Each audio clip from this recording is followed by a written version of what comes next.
ರಾಜ್ಕುಮಾರ್ ಅವರ Rajkumar cinema hit ಆಗಿದ್ದೆ ತಡ. ಸ್ಯಾಂಡಲ್ವುಡ್ ನಲ್ಲಿ ಈಗ ಅವರ ಮುಂದಿನ ಚಿತ್ರ ಅಂಜನಿ ಪುತ್ರ ದ ಟಾಕ್ ಶುರುವಾಗಿ ಬಿಟ್ಟಿದೆ.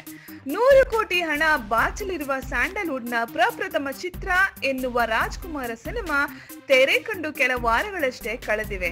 ಆಗ್ಲೇ ಅಂಜನಿ ಪುತ್ರದ ಹವ ಜೋರಾಗಿ ಸಾಗಿದೆ.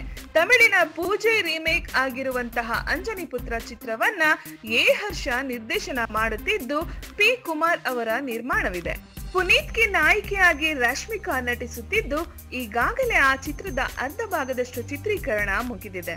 ಅಂದುಕೊಂಡ ಹಾಗೆಯೇ ಸುಮಾರು 80 ದಿನಗಳ ಪ್ಲಾನ್ ಹಾಕಿಕೊಂಡಿರೋ ಚಿತ್ರತಂಡ ಉಳಿದಿರೋ ಶೂಟಿಂಗ್ ಅನ್ನ ಬಹುಬೇಗ ಮುಗಿಸಿ ಅಂದುಕೊಂಡಂತೆ ವರಮಹಾಲಕ್ಷ್ಮಿ ಹಬ್ಬಕ್ಕೆ ಇಲ್ಲ ಗೌರಿ ಗಣೇಶ ಹಬ್ಬಕ್ಕೆ ಅಂಜನಿ ಪುತ್ರ ಬರೋದು ಬಹುತೇಕ ಫಿಕ್ಸ್ ಆಗಿದೆ.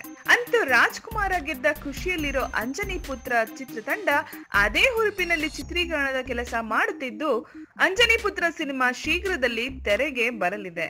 ಹೆಚ್ಚಿನ ಸಿನಿಮಾ ಮಾಹಿತಿಗಳಿಗಾಗಿ ಸಿನಿ ಸರ್ಕಲ್ ನ ಸಬ್ಸ್ಕ್ರೈಬ್ ಮಾಡಿ. Thank you.